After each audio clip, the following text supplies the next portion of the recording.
This is Emily Arnold, and this is my field experience presentation. In this presentation, I will be going over the background of the classroom I observed, and I will talk about the connections I made from the classroom to what we learned in this class. I observed in Dardanelle, Arkansas at Dardanelle Elementary School. I was fortunate enough to observe Mrs. Barnes' second grade classroom. The very first day I walked into the classroom was February 4th, and I fell in love with the classroom environment. It was bright and colorful, and that is something that I can't wait to use in my future classroom. Mrs. Barnes and I planned that I would come every Tuesday and Thursday, and if I had any advice to any new observer, it would be to have a great communication with the teacher. She gave me tons of advice, and I would say that we're pretty good friends now because of our communication. Mrs. Barnes' classroom management was amazing. She was so kind to her students, and they respected and adored her. This is something that I want to have in my classroom. There was really never any discipline problems when I was there. She had different classroom management systems such as Class Dojo, Class Jobs, a clip chart, class rules, and many other things. The technology in her classroom was great too. They were lucky enough to have a smart board, and something that I've seen in a lot of new classrooms is a speaker. They have a speaker for students that might have hearing problems. What I really respected her for was how much she cared for her students. She would go out of her way for them, and some of the things that I've seen was texting and calling their parents if they forgot their lunch and if they normally would bring it, and letting them have drinks in the class when a lot of teachers wouldn't allow that. And one time a student in her class had pneumonia, and she would actually go and get him ice cold water. So she was really sweet and caring for her students, and I think that really set up a great classroom management because her students also cared for her. She stressed to me that if you care for your students, they will care for you. Each day of the week, what the day is like. Each day of the week for them was kind of different, but every week basically stayed the same.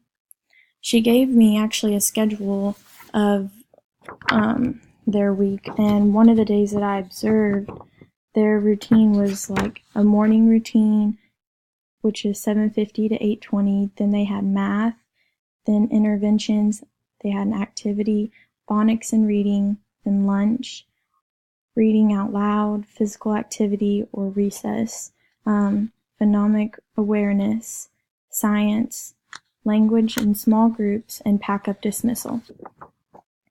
When I was there, the day pretty much was calm, because I mainly went in the mornings from 8 to 10, and I feel like that's why it was probably calm.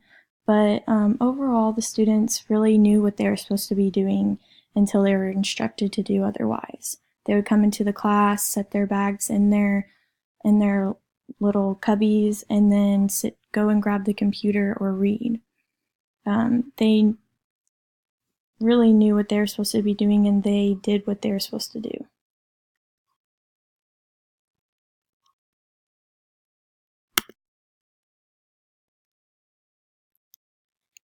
In this class, we've gone over physical, socio-emotional, and cognitive development. Second grade is still early childhood. In Mrs. Barnes' class, I could see that the students had more advanced moving patterns. For an example, they would have a brain break and they would do Go Noodle. Go Noodle is like this crazy online app or something that you can pull up on your smart board or any board and through a projector, and they have videos where the students can dance and sing along and kind of just get them out of their seats so that they can literally have a brain break. I could see that all the students were engaged, following all the crazy movements and dances.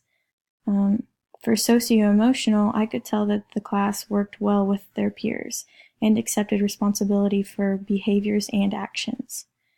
or cognitive, the students were more advanced because they were thinking on their own. One week they had to find an animal and research about it. They did a whole entire research project, typed and everything. Another example of cognitive development is understanding others. One day I was working at the table and a boy had markers and a girl asked to borrow them. At first he was kind of hesitant, but then surprisingly he said, "Of course," and shared with her. As for the theorist that I think that Mrs. Barnes was most like, I would have to say would be John Dewey. Most of her lessons were hands-on, such as clocks. One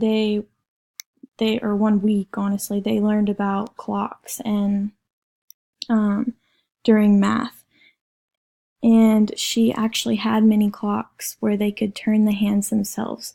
This was great hands-on work and practice where they could physically really see what they were doing and what the time was and how to move it, what the little hand was supposed to be on and what the big hand was supposed to be on. Another thing that they practiced that was hands-on was their phonics. They would use their arms and cut the words into the segments they were supposed to be in. And every word they would cut in half on their arm, and that was just another great way to use hands-on. I believe that she wants the children to be interactive, and that is the main point of Dewey's theory. Overall, this class has honestly changed my way of teaching and how I'm going to be teaching. Now I fully understand how children develop in physical, social, emotional, and cognitive areas. Also, the class that I observed was an amazing experience. I loved getting to know all the students and Mrs. Barnes, and it was great to learn her strategies of teaching and her philosophies, and I can't wait to use all of this information in my future classroom.